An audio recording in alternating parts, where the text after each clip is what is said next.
respected Emeritus Chairperson, distinguished faculty members, my colleagues, and all the teachers, good morning, one and all. I, Dr. Aksha Bhargav, Senior Lecturer, Department of OMFS, uh, on behalf of Department of Oral and Maxillofacial Surgery, would like to thank the management, CCR team, our Principal and Dean, Dr. Narendra Padiyar sir, for this opportunity. To begin with, I would like to call our respected HOD sir for the brief of our department. Very good morning to respected Emeritus Chairperson sir, Vice Chancellor sir, Pro Vice Chancellor sir, Sachdeva sir, Principal Advisor to Chairperson, Principal sir, ND Soni sir, Medical MGMCH, Additional Principal sir, Medical. ठीक है sir. So I, Dr. Vikas Singh, will brief about the department. So we have totally 3 professors, 3 readers, 2 senior lecturers in the department, and full-fledged department. We started a MDS program in 2010 and expanded it to 2 units in 2015. Totally 55 residents have passed out since then. On an average, we operate around 200 plus major cases per annum and 600 to 700 minor cases. So mainly the cases comprise of maxillofacial trauma and resection and reconstruction, and remaining with the other. So publications, we have a total of 64 publications since last 8 years, and 27 in national and 37 in international. So research and innovation, we had developed a radiographic union scale, which is now accepted as a scale for union in the national circles, and we also developed a MGA technique for osteoradionecrosis, wherein we have a successful result for 25 patients. We also did the first endoscopic assisted subcondylar fixation of fracture in India. This was initiated by Dr. Alexis when I had a visit in Russia, Moscow. And then we also have done an orbital floor reconstruction with transcentral approach. This we learned it from Dr. Ji Yoon Kim. And facilities include HOD chamber, seminar room, and we have a lot of fiber optic microvascular loops in saws and grinders. So distinguished alumni, we have all placed in private and government sectors and doing well. 100% placement we have, sir. And 4-5 of them are working as a head and neck associate surgeon in, like in Faridabad, Max Hospital, Delhi, Tulsi Dharni Hospital, Bikaner. And we have few people who are director of 50-bedded hospitals like Dr. Anuj in Ajmer, and few are working in Tata, like Vandita is working in Tata. She's a senior clinical research associate there. And so maxillofacial surgery includes complex cranomaxillofacial trauma, as well as cosmetic surgeries, cleft lip palate, TMJ disorders, benign and malignant tumors. So includes, we have been doing a lot of reconstructive procedures, including free flaps also, and soft tissue flaps, including subplatysmal, temporalis, middle pseudoarterial perforator flaps, submental flaps, and commonly TMJ ankylosing and palatoplasties, regional flaps, forearm. Aesthetic of late hair transplant has been promoted by DCI themselves, and oculoplastic surgeries, micropigmentations. Dental alveolar surgery includes simple extraction to complex, including advanced dental implantology like zygoma, orbital, auricular, nasal implants.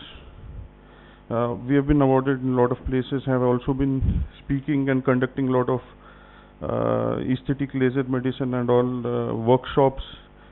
We've been talking in different platforms and been associated with extracurriculars as well as day celebrations. So key, out of 30 institutes, we are one of the institutes performing microvascular also, and been doing a lot of advanced procedures. And we've also been BLS instructors and trying to promote them. And more than 20 articles have been published since last 2 years. Dr. Richika has been awarded Fellowship Head and Neck Oncology 2021, and a lot of students in all platforms have been winning posters and papers, and a grant also received from this. So we have been able to do all this because constant support from the board of management. We have our skills include patient communication. We have been allotted everyday OT, so anesthesia team also has been very supportive, and our strength is versatility in reconstructive surgery, good medical training, and we've been conducting a lot of road trauma awareness rallies and cancer camps. So our future goals include innovation in bioprinting for reconstructive surgery for maxilla and mandible, which we are collaborating with Pandorum Bangalore, application of artificial intelligence in case registry, and digitalization of department records for evidence-based practice, student exchange programs, and exploration of robotics and maxillofacial, digital applications, and medical tourism to cater international patients. Thanks a lot, sir. Thank you so much, Dr. Vikas, sir. Good morning, respected dignitaries, seniors, and dear colleagues. I, Dr. Krupa Choksi, PG resident from Department of Oral and Maxillofacial Surgery, under the guidance of our HOD, sir, will be presenting a case of a 39-year-old male with swelling of lower jaw. To walk you through the presentation, we will be discussing about case presentation, radiographic.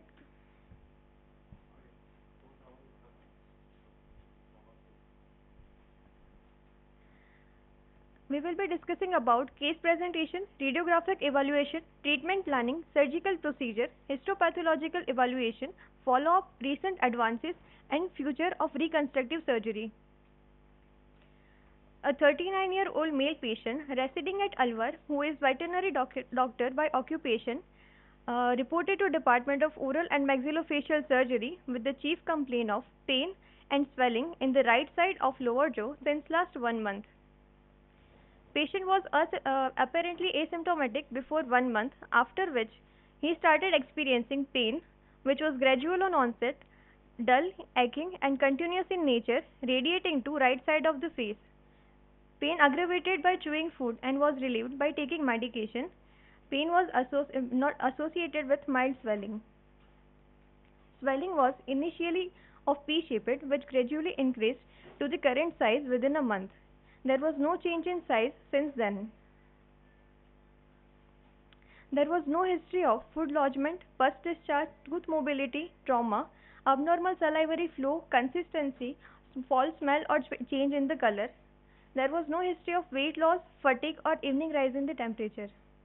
There was no change in the size of swelling since last 1 month.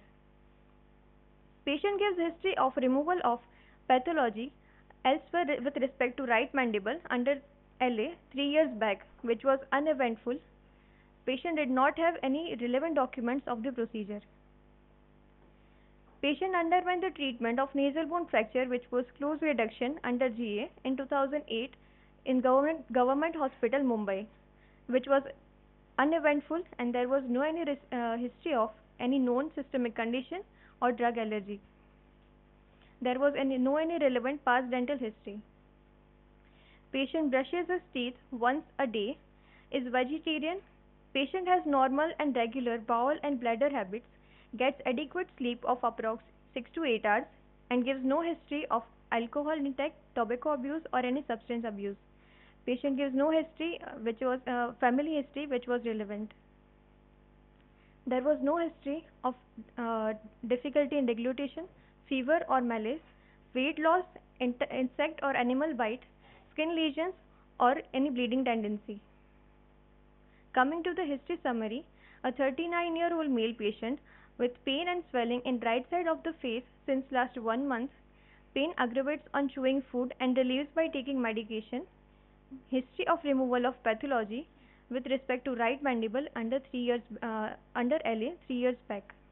Now I would like to ask audience, with the given history, what possibilities would come to your mind? Yes.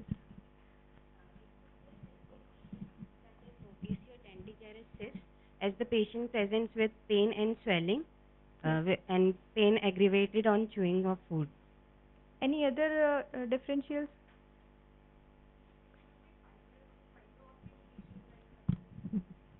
Yes, these are the differentials that will include in facial swelling.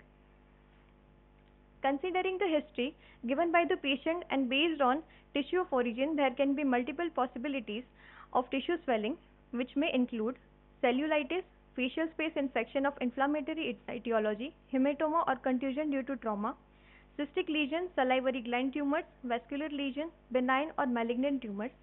And coming to hard tissue swelling, there are possibilities which may include periapical abscess, osteomyelitis of inflammatory origin, odontogenic cyst such as radicular cyst, dentigerous cyst, odontogenic keratocyst.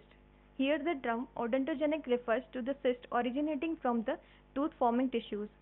Hard tissue swelling can be caused by benign tumors such as ameloblastoma, central giant cell granuloma. Other possibilities may include malignant tumors or fibroosseous lesion or the systemic condition. Coming to general physical examination, patient was vitally stable with BMI of 29.3 kg per meter square. There is no any abnormality present in the general examination. There was no evidence of icterus, pallor, lymphadenopathy or the edema. Coming to extraoral examination, on inspection there was a facial asymmetry, an oval shape, solitary swelling of approx 3 into 4 cm was present on the right side of the face. Color was same as surrounding skin, the margins were diffused and their overlying skin was smooth. Superior inferiorly, it was extending from zygomatic arch to lower border of mandible and anterior-posteriorly from corner of mouth to the pretragal region. There was no pulsation that were visible or no secondary changes were noted. With bimanual palpation, all inspectory findings were confirmed. It was a bony hard swelling which was normothermic in temperature with touch. Tenderness on palpation was present. Swelling was non-fluctuant and non-compressible. There was no regional lymphadenopathy was noted. Coming to intraoral examination, there was an oval solitary swelling of approx 2 into 2 cm was present in the right buccal vestibule, which was well defined with color similar to adjacent mucosa, and there was no secondary changes were noted. Swelling was extending anterior-posteriorly from the distal tooth, that means posterior to second molar, to the right retromolar region, and mediolaterally it was involving right alveolar of right mandible. There was no visible pulsation was seen. Intraorally rest other examination, there was no any positive findings present. By digital palpation, all inspectory findings were confirmed. It was a bony hard swelling which normothermic in temperature with touch. Tenderness on palpation was present. Swelling was non-fluctuant, immobile or non-compressible. Coming to clinical examination summary, a 39-year-old male patient with pain and swelling in right side of the face since last 1 month. Extraorally, solitary bony hard swelling was there over a right middle and lower third of the face, measuring 3 into 4 cm with smooth surface with presence of tenderness on palpation. Intraorally, swelling on the right retromolar region extending to distal of second molar. Localized buccolingual expansion was there, smooth surface and color was similar to adjacent mucosa. Now I would like to ask the audience about the diagnosis based on the clinical examination.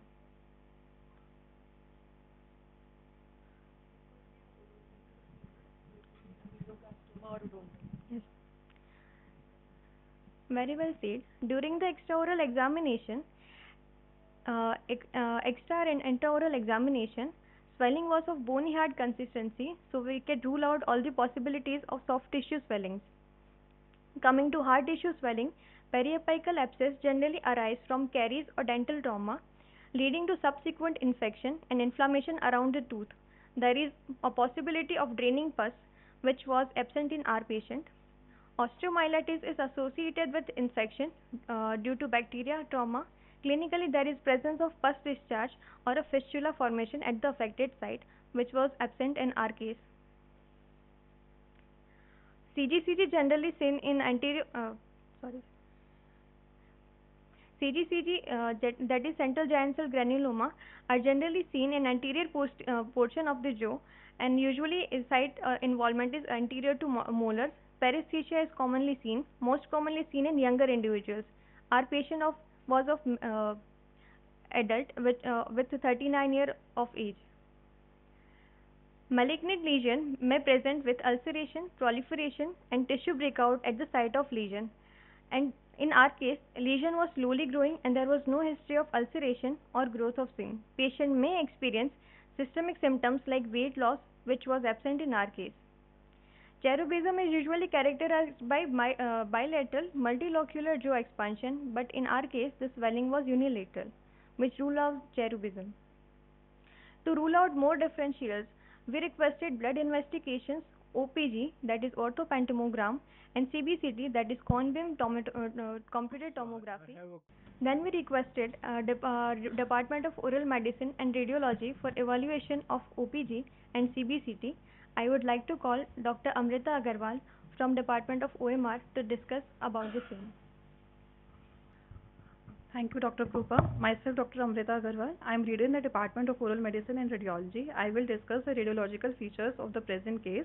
In this case, patient was advised OPG because the dental radiography, that is intraoral periapical radiograph, was not possible because of the large size of the swelling, and in IOPA, the size of the film is very small.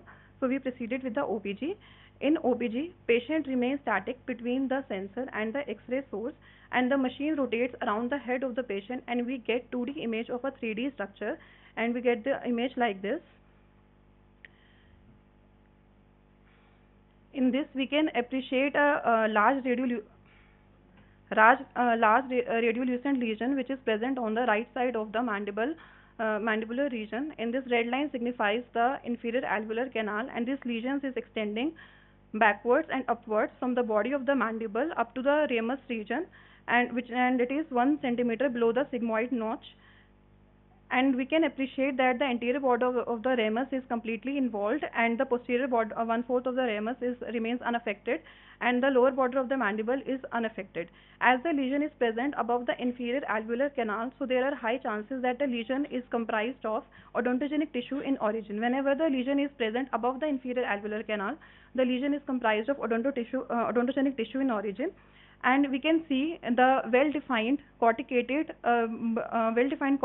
scalloped border is present in the lesion, and the internal structure of the lesion is completely radiolucent with there are thin curved septas, which is giving it a multilocular appearance or soap bubble appearance, and there is a resorption of the roots of the mandibular first and the mandibular second molar in the knife edge pattern is appreciated. And it is the lesion is multilocular soap bubble in appearance with somewhat mixed density, as it is a 2D image of the 3D structure. So we cannot see the buccolingual expansion as well as the perforation of the bone. So we advise CBCT for this patient. This is a CBCT machine. CBCT is known as cone beam computed tomography. This is a machine. Patient remains static. Can you please go back to OPG? Yes. There are 8 teeth on the left side in the lower jaw and 7 on the right. Is it possible that the 8th one was extracted when the previous surgery was done? Based on this, can you say that No. Was it there, it was not there? No, sir. Based on Normally, is it possible that on one side you have 8, on the other side you have Yes, sir, 7? it is possible. It is possible. Yes, But sir. from this X-ray, you No, cannot sir. We cannot rule out. So this is cone beam computed tomography. In this patient remains static here between the, this is the X-ray source and here is the sensor. In this, X-ray source generates a cone-shaped beam which passes through the patient and captures 2D images on the sensor in all 3 orthogonal planes. And these basis images are transferred to the computer, and computer forms the 3D volumetric data. So in this machine, the radiation dose is very, very less as compared to the higher imaging modalities, and the resolution of the bone is very good. So we did CBCT in this case, and also we can do ENT.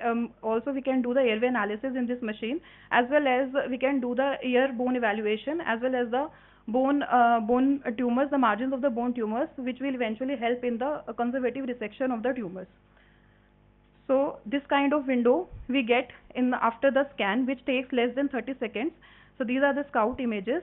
In this we have tools like MPR, that is multiplanar reformation, from which we can see all the images in all the sections. This is the axial view of the lesion. In this we can see the radiolucent lesion, which is extending from the which is affecting the mandibular first and the second molar, which is approximately 23.3 millimeter and into 7.8 millimeter in size. And we can see here there is a minimal buccal bone expansion is seen.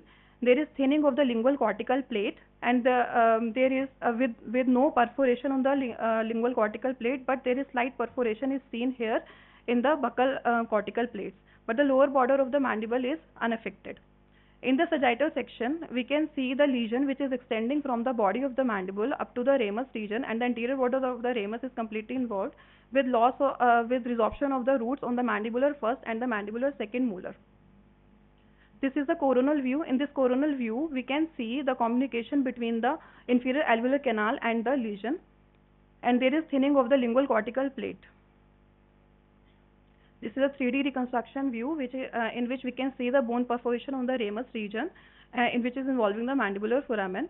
As the patient was middle-aged, and radiographic features like buccal bone expansion, or there is curved coast septas, which is so radiographic diagnosis was ameloblastoma affecting the right body of the mandible, extending up to the ramus region. So now I would like to call Dr. Krupa to discuss the case further.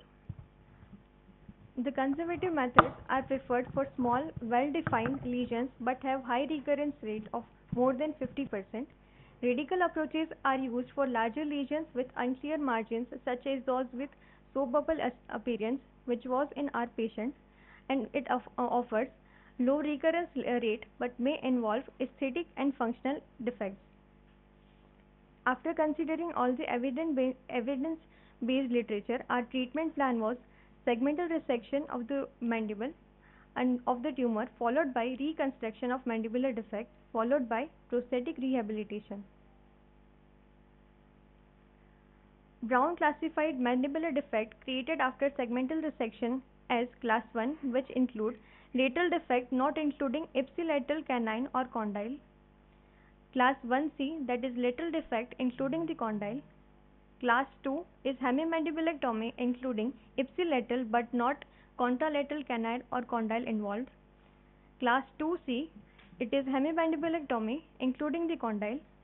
Class 3 is anterior mandibulectomy including both canines but neither of the angle of the mandible. Class 4 includes extensive anterior mandibulectomy including both the canines but or one or both the angles. Class 4C includes extensive anterior mandibulectomy including both canines and one or both the condyles.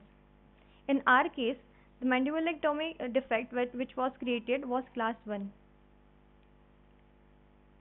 The concern of the treatment was facial disfigurement, distorted speech, salivary problem, loss of muscle function, loss of neuromuscular coordination, inability to masticate or swallow the food acceptably, eccentric occlusion, disoriented masticatory cycle. For reconstruction, we went for patient-specific implant, for which initial data is collected using a 3D CT or a CBCT scan from which DICOM file is generated. DICOM stands for Digital Imaging and Communication in Medicine. It is an integration standard for defining the formats of medical images and related data, which is further converted into STL file. Stereolithography is also known as a photosolidification and is a 3D printing technique that utilizes photopolymerization in a layer-by-layer fashion. It is being utilized in a large scale from a bioengineering to the surgery. Technique that utilizes photopolymerization is a layer-by-layer fission. This model is then used to construct patient-specific implant and surgical guides. This image shows the PSI with surgical guide, which are made with the help of STL model. Here, in a implant threading is seen, which is already given for future prosthetic rehabilitation. We have to open the cover screw, and which will be followed by multi-unit abutment placement.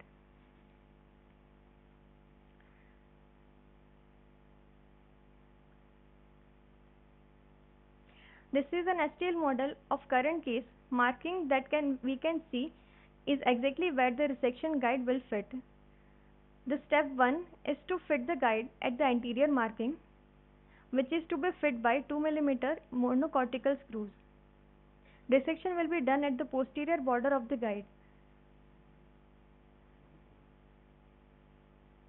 Step 2 is to fix the posterior guide as demonstrated in the video and to be fixed with monocortical screws. Once that is done, these are the two pieces left where titanium plate will be fixed using 2 mm screws. In this PSI, elliptical outer curvature is given, which is to simulate the anatomy of resected mandible and to encourage the muscle. We can see the implant threading is also there for future prosthetic rehabilitation.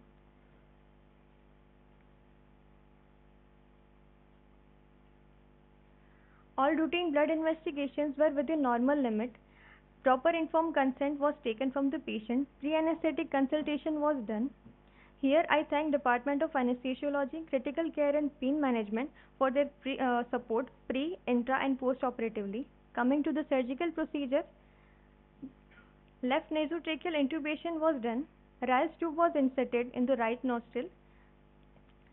First figure shows the marking of the right extended submandibular incision. A layer by layer dissection was done, preserving all the vital structures such as facial artery and vein, and was ligated with liga threads and clips. Intraoral clavicular incision was given from the second molar to third molar. The clavicular incision runs along the gingival margins, which gives the scalloped appearance.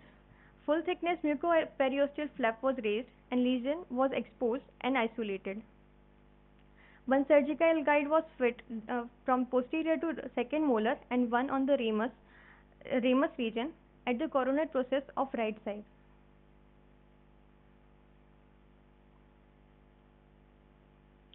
Dissection was done according to the surgical guide and which was sent for histopathological examination. IMF screws were placed in relation to left maxilla and mandibular arches. Occlusion was achieved. Patient-specific mandibular reconstruction plate was then fixed at the resected site and secured with 2.5 mm screws. Intermaxillary fixation was done and closure was done in layer by layer after placing a Romovic drain. Patient was then shifted to ICU and was extubated uneventfully next morning. Patient was kept on Ryle's tube feeding. Drain removal and discharge was done on post-operative day with Ryle's tube in situ. There was no complications and no complaints from the patient side. Starting with the description of the gross, we received the segment of right mandible measuring 4 into 3.5 into 2 cm, including 3 teeth, second premolar, first molar and second molar in alveolar socket. Anterior margin include the right body of the mandible in relation to the second premolar, extending to the ramus of the right mandible involving coronite process. Minimum buccolingual expansion with underlying bone erosion at the multiple sites can be seen. In the microscopic finding, the HNA stained section showed numerous small to the large odontogenic island composed of peripheral and cubital columnar cells with reverse of polarity, which is commonly seen in the odontogenic epithelium. The peripheral cells of these follicles are tall columnar, resembling the ameloblast-like cells. and the central cells are polyhedral, like stellate reticulum. These stellate reticulum cells and the amyloblast cells are responsible for the formation of the enamel, the outer covering of the tooth. Within the follicles, we can appreciate the cystic degeneration, which is the common finding of the follicular amyloblastoma. The connective tissue stroma in between these islands are dense collagen fibers. All the margins were free of the tumor. Overall, the histopathological diagnosis is suggestive of follicular amyloblastoma. The recurrence rate of follicular amyloblastoma is 29.5%, in contraindication with other types like acanthomatous, which is having only 4%. Now I would like to call Dr. Krupa to take the presentation forward.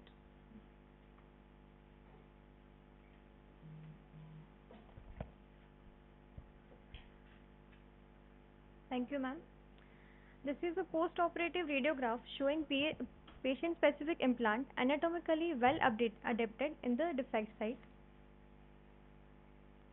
Follow-up was done in duration of 7 days, 2 weeks, and 1 month post-operatively. Intermaxillary screws, IMF screws, Tiles tube, and extraoral staplers were removed on the post-operative day 15. Patient was advised for liquid and semi-solid diet, and incision scar immediately. The first image shows the incision scar immediately after the stapler removal, and the another image shows the third follow-up after 1 month, which is showing intact occlusion. This is a testimony of patient after 2 months of the surgery. मेरा नाम नंदकिशोर है।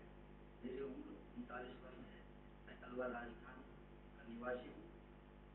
मेरे lower mandible में बीमारी हुई थी, जिसमें दर्द शुरू हुआ, तो मैं दिखाने के लिए Mahatma Gandhi hospital Jaipur OMFS department में डॉक्टर विकास सर के पास आया। उन्होंने मेरा चेकअप किया, तो उन्होंने ऑपरेट करने के लिए बोला, और मेरा ऑपरेशन बहुत ही अच्छे से किया और बहुत ही सक्सेसफुल रहा। और मैं फॉलो के लिए भी लगातार यहाँ आता रहता हूँ। सर का बहुत ही अच्छा बिहेवियर, बहुत ही अच्छे से मुझे गाइड करते हैं, बहुत ही अच्छा मेरा इलाज रहा। मैं इलाज से बहुत ही संतुष्ट हूँ। Now I would like to call Dr. Aksha Bhargav to discuss the case and advances and technology that we are using in oral and maxillofacial surgery. Thank you.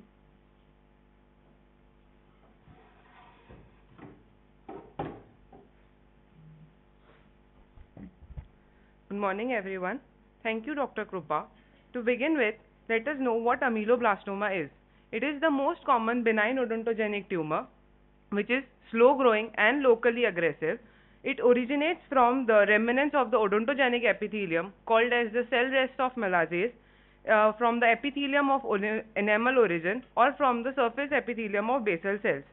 So, the incidence of odontogenic tumors of all tumors is 9%, and of which ameloblastoma counts for 19.3 to 41.5% of all odontogenic tumors as per Lin et al. 70% of the cases may progress to malignancy, and 2% there are chances of metastasis. It has equal sex predilection, and it occurs commonly in 3rd to 4th decade of life. So, about 80% of the cases of ameloblastoma are seen in the mandible, of which 70% are seen in the molar region, that is the posterior mandible, 20% in the premolar, and 10% in the anterior region.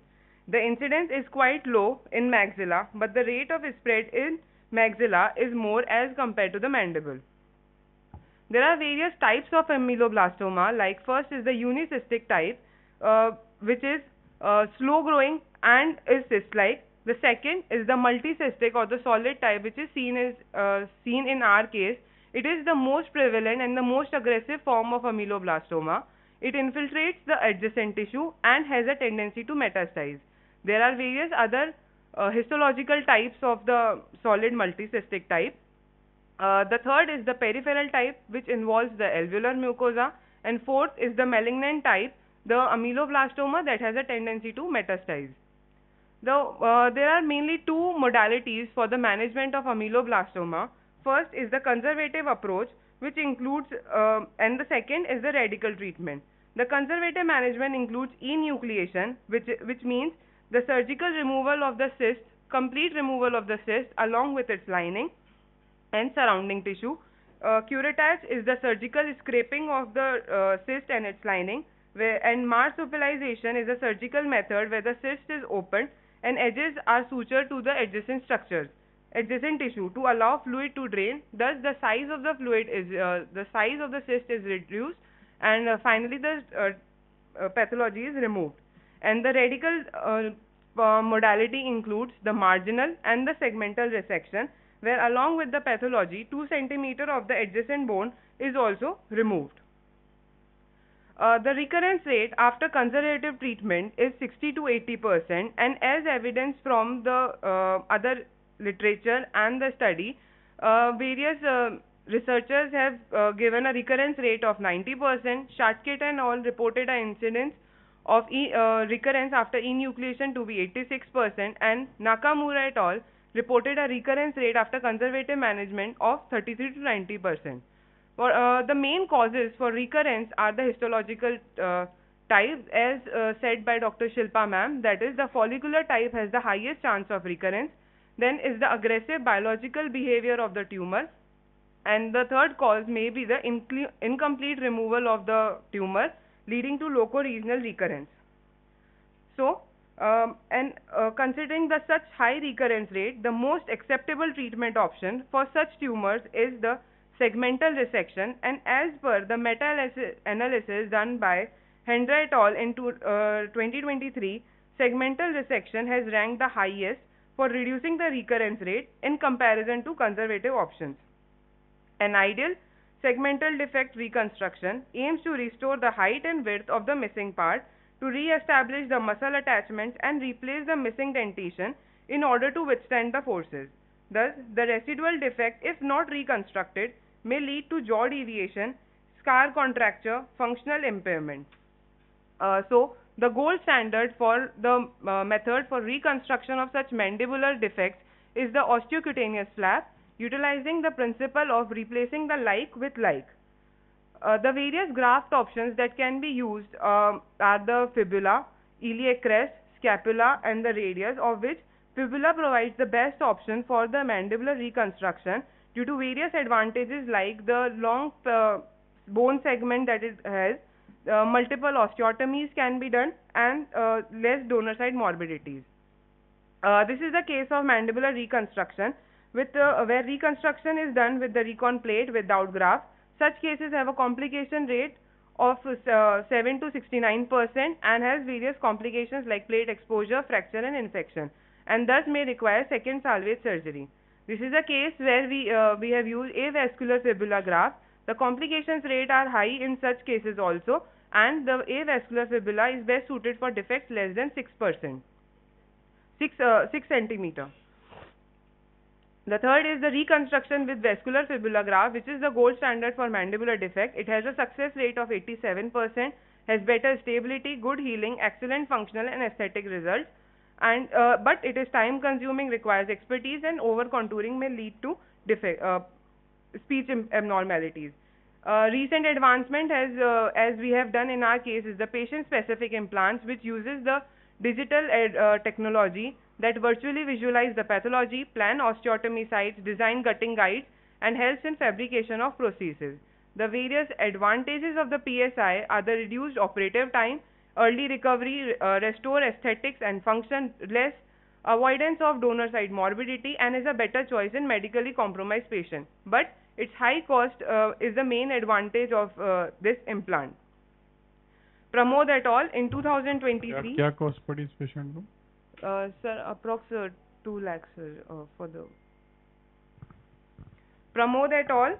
In 2023 gave indication for the PSI mandibular reconstruction only, and concluded that the recent advances in virtual surgical planning and 3D printing have made the reconstructive surgical outcome more predictable. Another study by Wilde have concluded that mandibular reconstruction with patient-specific implants have benefits as compared to the other recommended procedures, and it has a success rate comparable to other standard mandibular reconstruction methods. So, we have also used PSI for the following cases. This is a case of benign pathology in the anterior mandible, and in this patient-specific plate is made with the provision for dental implants, thus leading to complete rehabilitation of the jaw. And as seen in this case, this is a case of facial asymmetry where a surgical plate is made thus helping in the achieving the facial symmetry of the patient. And as like someone said, overcoming from surgical failure is the pearl for surgical practice. This is a case of failed zygomatic implant in previously operated patient of mucormycosis, which is managed by a patient-specific implant. In this, we removed the implants and reconstructed the maxilla with a patient-specific implant. And further, the implants were placed multi-unit abutment, and this shows the pre and the post-operative prosthetic rehabilitation of the patient. But there are more scope for the advancement, that is the bio-PSI, where along with the implant, adipose-derived stem cells used along with beta-tricalcium phosphate and recombinant human BMP are used for mandibular reconstruction and regeneration. And there are further applications of bioprinting in OMFS, like it can help regenerate the bone grafts for reconstructing the defects in the jawbone, can be used to create a skin graft for burn victims or to repair soft tissue defects after oral surgery, and also it can be used to create customized dental implants having better integrate with the patient's jawbone. The broad bioprinting is a broad spectrum multidisciplinary journal that covers all aspects of 3D fabrication technology involving biological tissues, organs, cells, and for medical and biotechnological applications. 3D bioprinting is a technology that uses computer-aided design to create 3D models of tissues and organs by printing the living cells and biomaterials, and thus can be useful to make patient-specific tissues and organs and many potential applications. Various organs can be made from the bioprinting, like heart, lungs, kidney, and liver. And this is steps for the bioprinting. इसको दिखाने की जरूरत नहीं है बेटा. Yes, sir. This is a groundbreaking surgery where a woman in Mexico underwent a 3D reconstruction of the ear, and this shows the pre and post-operative images. So the take-home messages: for any innovation, infrastructure, collaboration, and exposure are the three key requirements. We are thankful to the MGU-MSc, our emeritus chairperson, for this wonderful infrastructure we have and the exposure and the collaboration we get. We look forward to collaborate with the Department of Molecular Biology and Human Genetics to help us establish future of reconstructive surgery, that is bioprinted tissue engineered patient-specific tissue in our institute. I would like to thank the management, CCR review team, Department of the Anesthesia, Critical Care and Pain Management, Department of Oral and Maxillofacial Pathology, Oral Medicine and Radiology, and the patient and his family. Thank you.